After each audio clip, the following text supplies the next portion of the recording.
Well, folks, a years-long battle over a proposed charter school in Connecticut has now moved to the courtroom. Capital Preparatory Middletown Charter School in Bridgeport, Connecticut, was approved by the State Board of Education in 2023.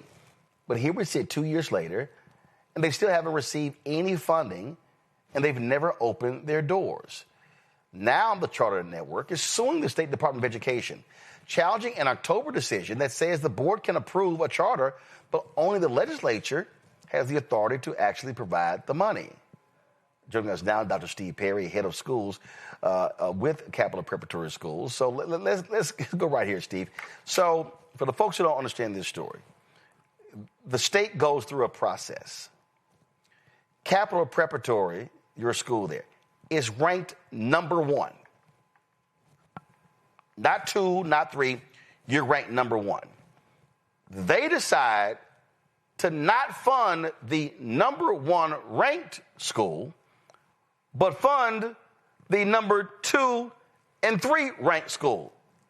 Is that what's going on? Not only is it what's going on, there's a case. There's the whole entire case. It doesn't make sense when you say it out loud. It doesn't make sense when you read it. So it's like sometimes, Roland, when people ask, why they do something so stupid? You're like, I don't speak stupid, so I don't know why they did it. But yeah, that's what it is. And I want first to thank you again, Roland, for your consistent support of the work that is on the ground.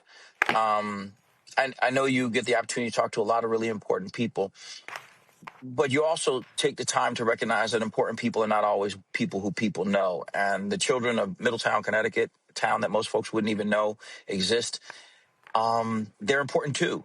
And they won. Just like any other request for proposals that the state government puts out. There's a request for proposals that the State Department of Education put out. They score the applicants. The top applicants are sent to the state legislature. The state legislature determines whether or not they're going to fund charter schools at all.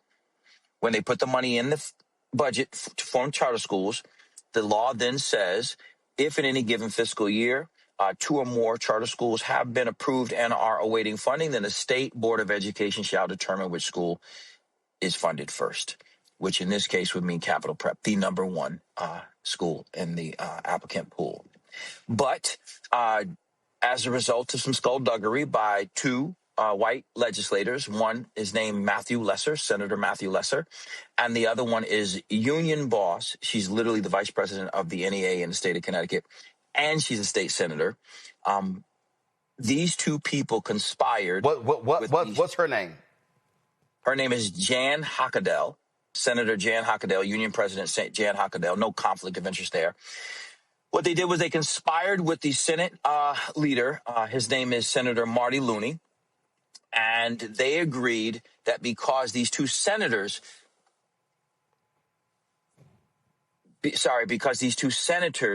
decided that they don't want a charter school in the district, despite it being number 1, despite having literally what the state commissioner referred to as historic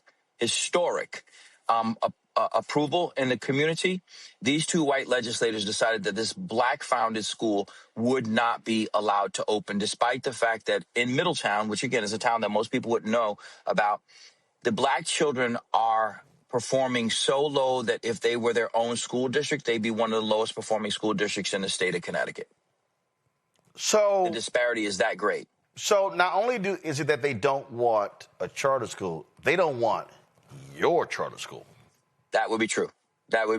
So they don't want they don't want me to have a charter school in my hometown. So I'm from Middletown, Connecticut. And actually, they went so far as to say Senator Matt Lesser told the commissioner of the State Department of Education that during the public hearing, our black and Latin children were aggressive and intimidating. Now, our children, as you've seen, Roland, 100% of them go on to 4-year colleges and have since we started our first school 20 years ago. Our children are doctors, lawyers, teachers, preachers, and all parts in between. They were there cheering on each other as they spoke extemporaneously about how important it is that, and I got to say it the way they said it, brothers and sisters who we have never even met deserve to have what we have. So even if we never meet them, we understand that it's our responsibility to speak on their behalf. And yes, you see, they are gorgeous. So the state senator who has since claimed that he's Latin, it's fascinating, to get into the Black and Puerto Rican caucus. He's from Argentina, which is whiter than Sweden. He said to the state commissioner that our children intimidated people and the people didn't get a chance to speak, which was a lie. Yeah, I mean, because first of all, let's be real clear. There was a hearing. We live streamed it. This is it right here, y'all. Y'all, it was in 3 hour, 11 minute, and 51 second speech. If I scrub through, y'all, these are all people who, actually, for some reason, it's not scrubbing live, but these are all people, like, there was 3 hours of testimony. So to say someone couldn't speak is sort of insane. It's not just insane, it's a straight lie. But more important than any of that is this. Regardless of the skullduggery, the inappropriateness of the senators, that's Senator Matt Lesser, Senator and Union Boss Jan Hockedal, and Senator President Pro Tem of the State Senate, Marty Looney, despite the fact that they have, in fact, conspired and broken the law, if the State Department of Education did what it was supposed to have done, which was to determine which school was funded first, based upon what the law says, 1066, subsection EEK, then we wouldn't be in this conversation. Because the General Assembly only gave itself the authority to determine whether or not charter schools are funded writ large, not if any individual charter school is funded. Think about this for a second. What the state is arguing is that state legislators can individually determine which charter schools are or are not funded, period. Even after they've gone through a transparent RFP process, even after they've gone through public hearings, that in a backdoor deal, they're saying that the law says that a backdoor deal allows for any senator and or representative in any district can determine. I know that they're number one. I know they've gone through the RFP process. I know we've gotten overwhelming support, but I by myself don't want it, so I have a one-man veto. And they say that's the argument of the State Department of Education. I've spoken to people at the State Department of Education. I've spoken to legislators. All of them say, look, we know we've broken the law. Like, we actually know, and we don't understand why they're doing this except for the fact that they don't want you to have a new school. They want to do everything they can to stop you, and they're going to do that, even if it means breaking the law. So for the folks, again, who are not familiar with your story, your first charter school was right there in Connecticut. And what's driving them crazy. But before that, you actually worked in the traditional school system. I did. And go ahead. And I started. It worked in.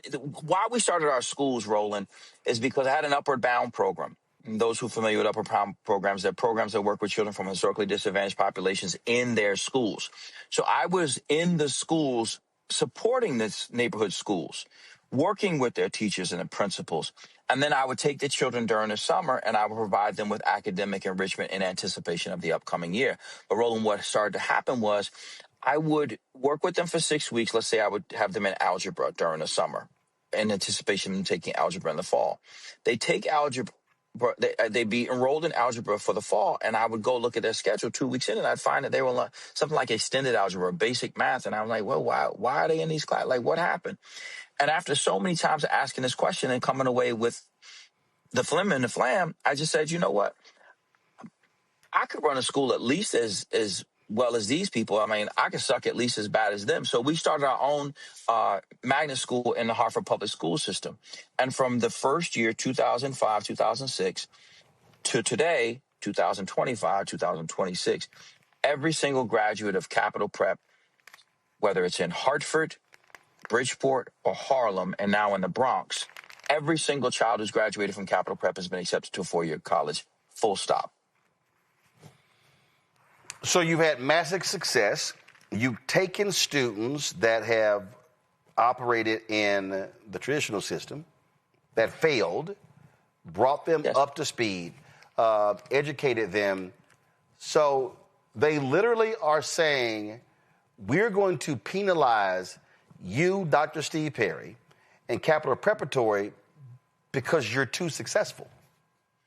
We are actually the #1 high school in the state of Connecticut. And I want you to understand what that means, Roland. We're talking about 209 high schools in the state of Connecticut, which is overwhelmingly white and overwhelmingly wealthy.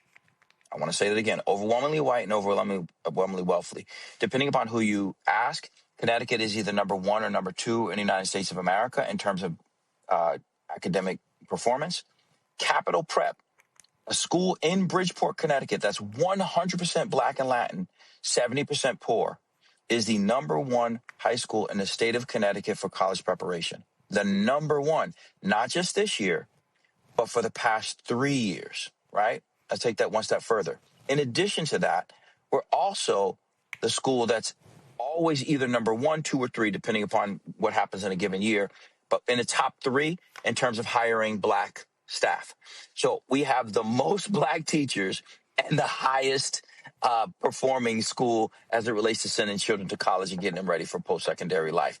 So one would think if you have all Black Latin children, you have a primarily Black and Latin staff, and you're beating the wealthiest white school systems in the United States of America, we should give y'all some more schools. Like, you should have some more opportunities to work with some of the poorest children. In fact, if all of the Black children in the state of Connecticut last year had gone to Capital Prep, 100% of them would have graduated. Because 100% of our Black children graduated last year. I just say went on to graduated. Then, if all the Latin children in the state of Connecticut went to a Capital Prep, then 98% of them would have graduated. Take that one step further. If all of the special needs children in the state of Connecticut had just gone to Capital Prep last year, 100% of them would have graduated and gone on to a 4-year school.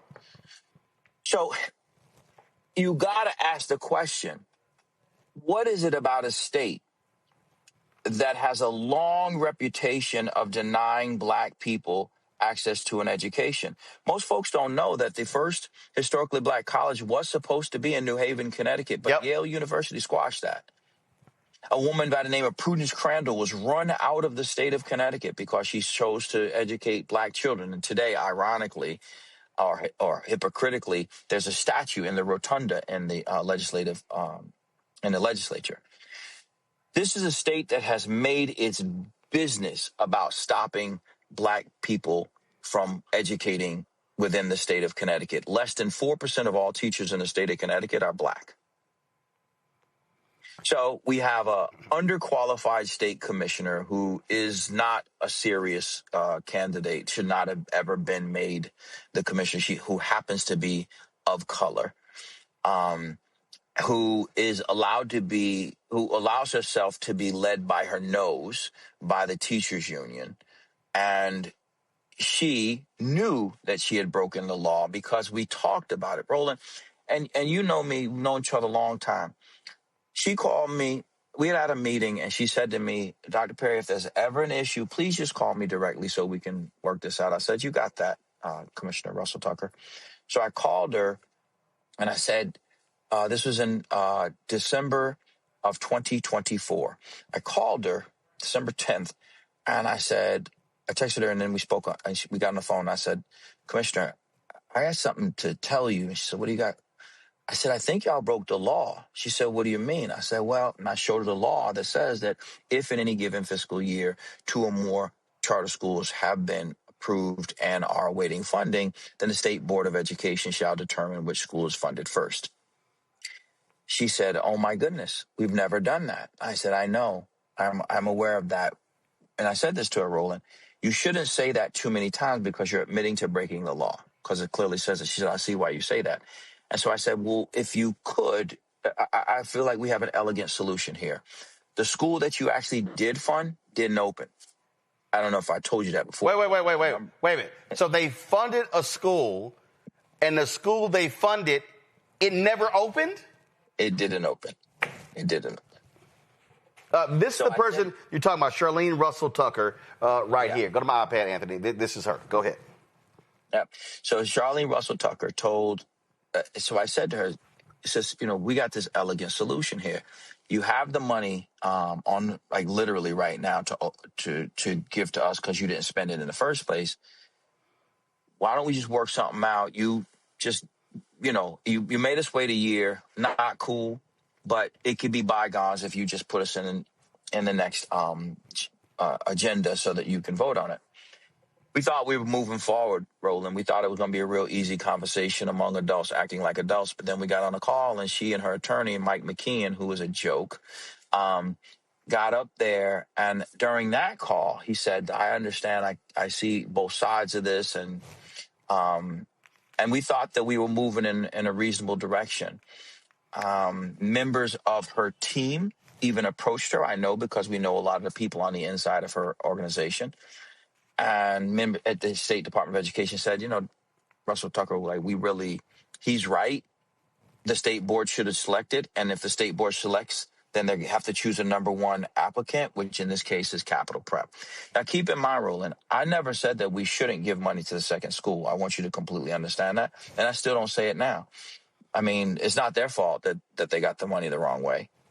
They didn't do anything to anybody. They just, the children in New Haven should get that money too. Yeah, but the second school still never opened. It didn't. It has since opened just this fall. Got it. It just opened this fall, but it had not opened for 2 years. No, it had not opened. And here's the big problem right here. While they are messing around, screwing y'all, they're screwing the students who could be getting a high quality education. So the children in Middletown, again, I want to say this. Middletown is the town, people know Wesleyan University, that's in Middletown. The achievement gap between the black children and white children in Middletown is so vast that Middletown has been named an alliance district. And what that means is that it's one of the lowest 35 districts in the state of Connecticut. And the achievement gap is so vast that it bears additional resources by the State Department of Education through another designation of the Commissioners Network. So it's in both of those. So the state already acknowledges that this town is in trouble. So the state, let's just be clear. So the state is spending more money than allocated to educate children in this city, and they're still failing, but they would rather deny the number one ranked school an opportunity to open another school because they actually don't want you to be even more successful. They don't. I wish I meant that much to them where it was me. I just think that, to borrow from the old Kanye, they just don't care about black people. They really don't. Roland, the largest ministerial alliance from the county, which is black, they're behind this. They're the ones, Roland, who called me. And they said, Elder Harville said, you're opening these schools in Hartford, you open these schools in Bridgeport, you from Middletown. Like, my family goes to his church. Many of my family members were both married and buried in his church under his stewardship. He wasn't being disrespectful, but he was saying, somewhat disrespectful for you to keep opening schools everywhere but home. And that was a fair critique. You know what I'm saying? Like, the longer part of it was I didn't have an opportunity because of the way that they did RFPs. But that's not the point. The point that he was making was an honest point, which is you go in the Bronx, you go to Harlem, you open a new school in New Rochelle. Like, you open in all these schools in other places, but you're not even coming home first. And so I acknowledge that. And the community came out. The community has come out consistently. That's why tomorrow we're having a press conference, and I won't be speaking at it. It's all community members. It's just the community speaking boldly and impassioned about what it is. Nobody wanted to sue the state. This is weird. So the state, this is stupid. So the state legislature that's blocking it, do they represent this area? They do. They do. In fact, and this is where it gets gross, Roland, and this is where we need to start calling out our community to vote people out. Yeah, vote people out. But before we vote people out, Roland, there's this Senator Matt Lesser.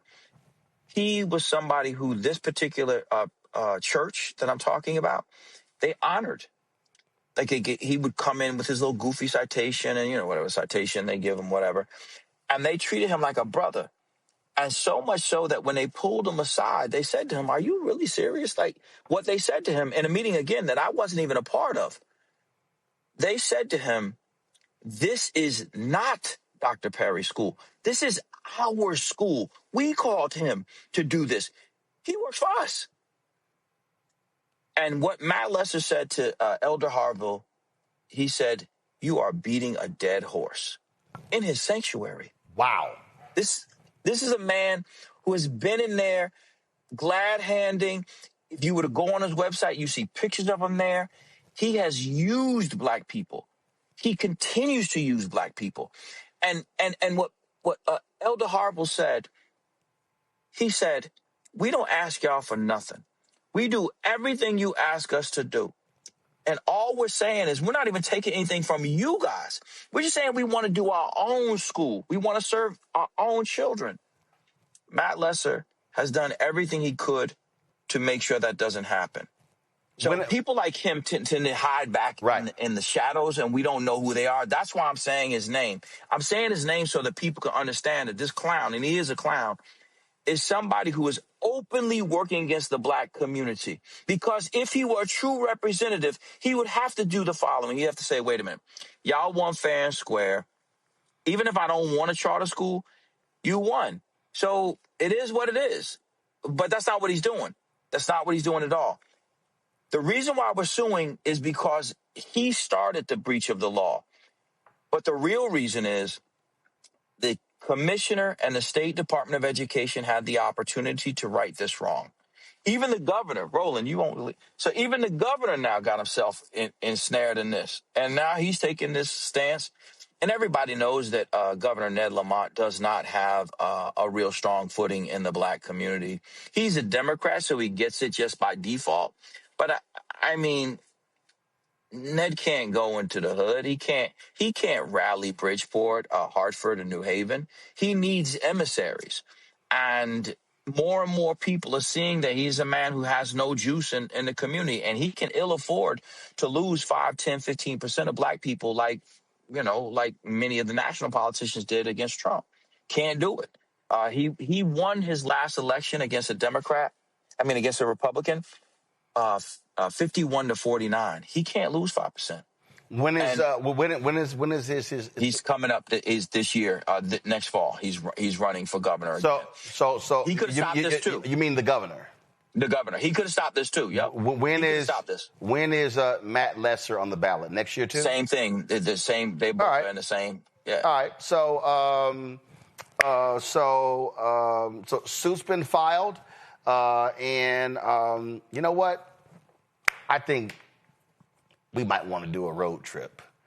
Come on up. And potentially do a whole broadcast from that church. And invite the governor, and invite Lesser, and invite all the folks involved, and have them look these people in the eye and say, why are you denying opportunities? So, yeah, we'll work on that. Let's do that. Steve Perry, I appreciate it, man. Thanks a lot. Thank you so much. Here's the thing that's interesting to me, Michael. I'm going to deal with the Steve Perry story first. You've got Democrats, so some Democrats, hardcore, can't stand charter schools, don't want to see it. They claim this is money being taken from traditional schools. But numbers don't lie. They're failing. I don't care who you are.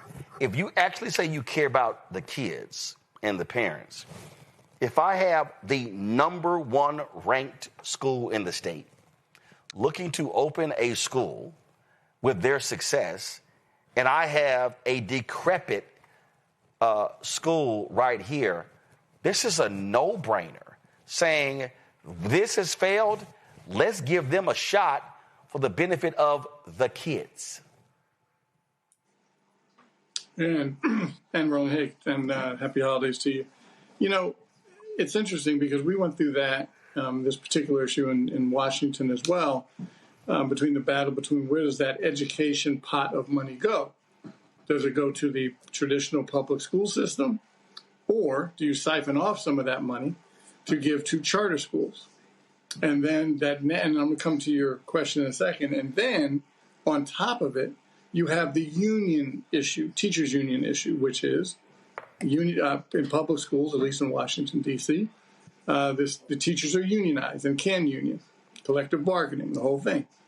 In charter schools, again, at least here in Washington, D.C., I can't speak for other localities, you cannot unionize. So it's... I'm sorry, you broke up right there. You said you cannot what? You cannot unionize in charter schools. Okay. You can in public. So there are obviously so many of these hurdles when you're trying to open a charter school. It makes it very challenging with not just the economics of the siphoning of the money that's supposed to go to the traditional public schools, plus the politics of the teachers union. Specifically to the Connecticut issue, it's strange to me that if that school is so successful, it would seem to me elected officials and stakeholders would want to cut ribbons, every week at that school to brag about how well it's doing, rather than why they're doing it this way. So that part, I just don't understand the politics of it to be so egregious about this particular school, especially since it's doing so well.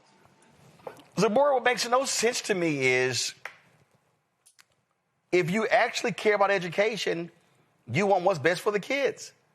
And I still don't get, how do you skip